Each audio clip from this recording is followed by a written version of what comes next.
Donald Trump addressing the Me Too movement directly for the first time last night in that speech and using it as a punchline. So in a moment, I turn to an exclusive interview with Rachel Crooks, one of the 19 women who's accused Trump of sexual misconduct. But first, I want to show you exactly what happened. This is a story that you can imagine any president doing would be a very big deal. Here is the President of the United States mocking alleged victims as a way to take a political jab at Senator Elizabeth Warren.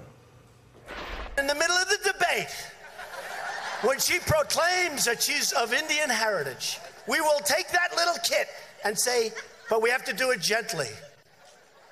Because we're in the Me Too generation, so we have to be very gentle. And we will slowly toss it, hoping it doesn't hit her and injure her arm. Warren responding by criticizing Trump for testing the DNA of migrant kids taken from their parents and being too incompetent to reunite the families. Trump's apparent mockery of Me Too comes on the same day that he also took an action many people in the movement feel is very disturbing, giving a top White House job to Bill Shine, a Fox executive ousted over accusations that he enabled or stood by during multiple reports of sexual misconduct in that office by Roger Ailes, as well as Bill O'Reilly, both of whom were also, of course, defended by Trump. In an interview with the New York Times, Trump called O'Reilly a good person. Trump said, "I think he shouldn't have settled," adding, "I don't think Bill did anything wrong." Finally, Roger Ailes. Is he helping you? Is he advising you? I can tell you that some of the women that are complaining, I know how much he's helped them. He's a very good person. I've always found him to be just a very, very good person. I'm joined now by Rachel Crooks, who accused Trump of forcibly kissing her without her consent when she was working at Trump Tower in 2005, and she is now running for office in the Ohio State Legislature. Rachel, first, your reaction to what the president said last night. Well, thank you for having me, Ari.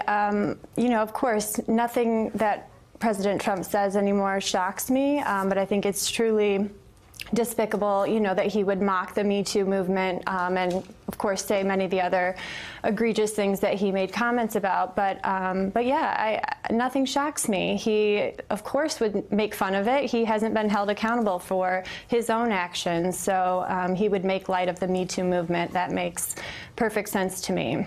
What does your candidacy say to women who look out in this environment and see, on the one hand, the world changing in some ways that involve accountability, however delayed, but in other ways see this kind of behavior at the top of the federal government? Yeah, I mean, the silver lining to President Trump's tenure has been that women are uniting and resisting, and we are fed up with this behavior. That is what Me Too is. My candidacy is built on this idea that politicians, though, seem to not be held accountable, and President Trump is the epitome of that. So I will continue to speak out so that I can be a voice for women who, you know, don't feel like their voices are being heard. Mm-hmm. And I'm curious, before we turn to our wider panel, what kind of reaction do you get from voters? I mean, how many people see this as a positive or important thing that you're doing, and how many, I imagine, because any local race can be about local issues, see this as an aside and are focused on what you're going to do for Ohio?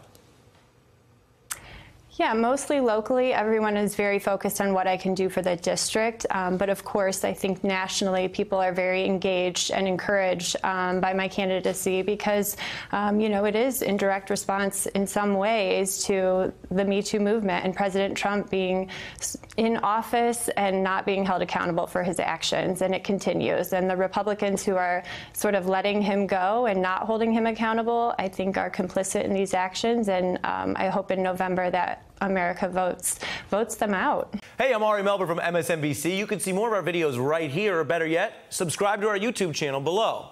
You could have been anywhere in the world, but you're here with us, and we appreciate that.